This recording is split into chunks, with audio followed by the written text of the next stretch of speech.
Il s'appelait Malik. Un jeune homme africain, élégant malgré ses vêtements fatigués, avec ce regard de ceux qui savent qu'ils valent plus que leur compte bancaire. Il vendait des montres contrefaites à la sauvette, entre 2 coups d'œil aux policiers et 3 fausses promesses à ses clients. Pas par fierté. Par nécessité. Sa mère vivait encore dans un quartier où même les rats réfléchissaient avant d'entrer. Son petit frère n'avait pas payé ses frais de scolarité depuis 3 mois. Et son père, eh bien, son père n'avait plus que les médicaments pour espérer tenir debout. Mais Malik souriait. Toujours.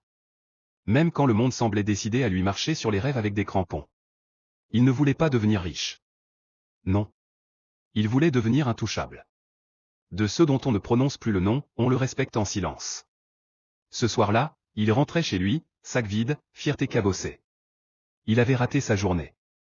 Encore une fois. Mais au détour d'une ruelle, un homme l'attendait. Grand. Noir. Bien habillé. Trop bien habillé pour un quartier où les lampadaires hésitaient à s'allumer. Malik, tu veux toujours sortir de ce trou? Malik a levé les yeux, surpris. Ce n'était pas une question. C'était une invitation. T'es qui toi? Appelle-moi comme tu veux. Moi, je t'appelle l'opportunité. L'homme lui tendit une carte. Noire. Sans nom. Juste un symbole, un triangle inversé, et en son centre, une silhouette de femme. Tu veux tout?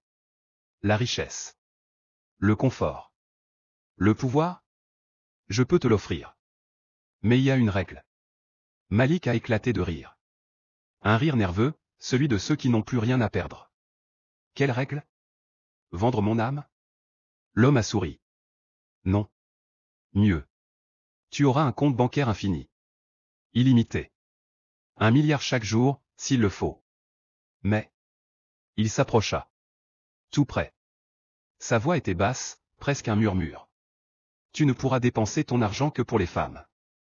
Rien d'autre. Ni ton père. Ni ton frère. Ni toi. Seulement elle. Malik a reculé d'un pas. Il pensait à sa mère, à ses petites amies perdues, aux inconnus croisés. Il pensait aussi à son père malade, à son frère qui rêvait d'être ingénieur. Et si je dépense autrement? Alors le compte se retourne contre toi. L'homme a disparu dans la nuit. Comme si la ruelle l'avait avalé. Malik est resté seul. Avec la carte en main. Et le cœur qui battait trop vite pour quelqu'un qui n'avait encore rien signé. Mais il allait y retourner demain. Parce qu'il le savait déjà. Il allait dire oui. Le lendemain, Malik n'a pas dormi. Il s'est retourné toute la nuit, la carte noire posée sur sa table, comme si elle respirait, comme si elle l'observait. À 7 heures, il était déjà dehors. Le ciel était gris, et l'air sentait l'orage.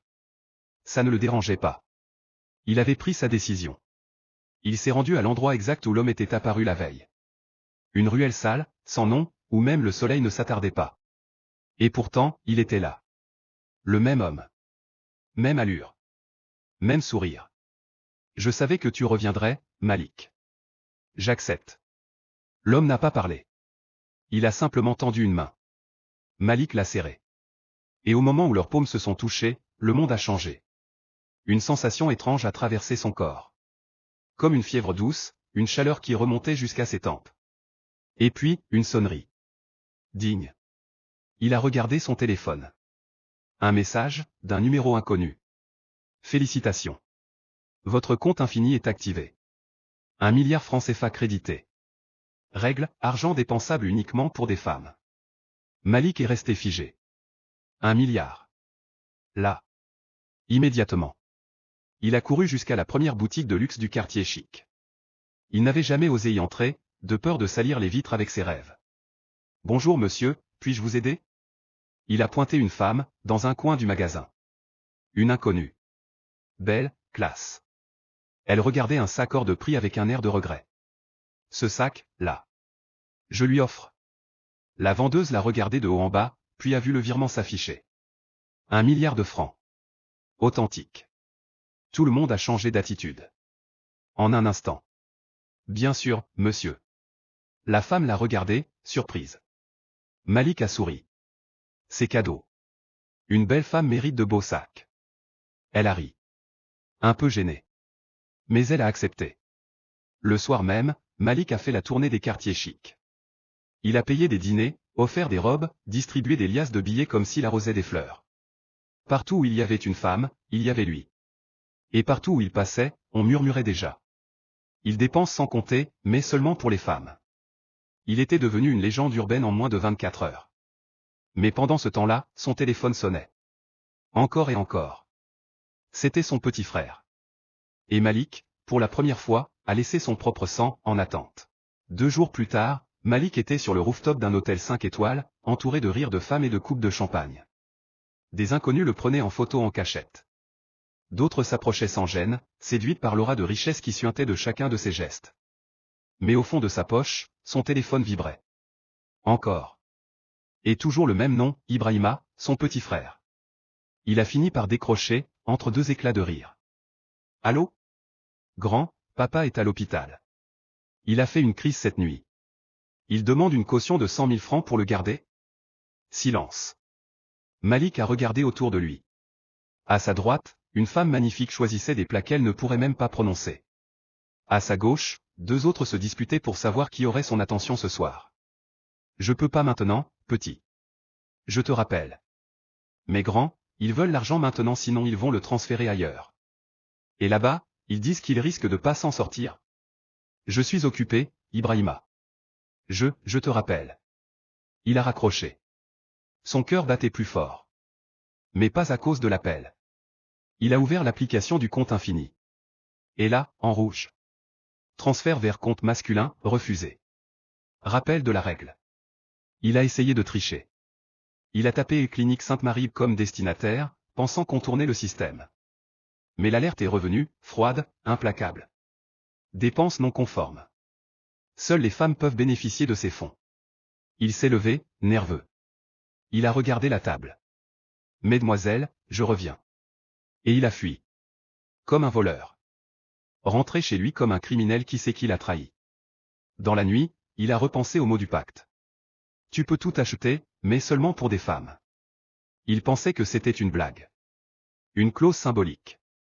Mais non. C'était la loi. Et elle était en train de lui voler ce qu'il avait de plus cher. Le lendemain, Malik se pointa à la clinique, cash en main, prêt à tout payer de sa poche, en espèces. Il espérait contourner le système, comme un lycéen tente de tricher à un examen sans se faire prendre. Mais devant la caisse, son corps s'est figé. Le billet qu'il tenait venait de s'effriter dans sa main. Littéralement. Comme du sable. Devant les yeux écarquillés de la caissière. Monsieur, vous allez bien? Il n'a pas répondu. Il a regardé dans sa sacoche, les autres billets aussi commençaient à fondre, comme de la poussière d'or. Le compte infini avait tout prévu.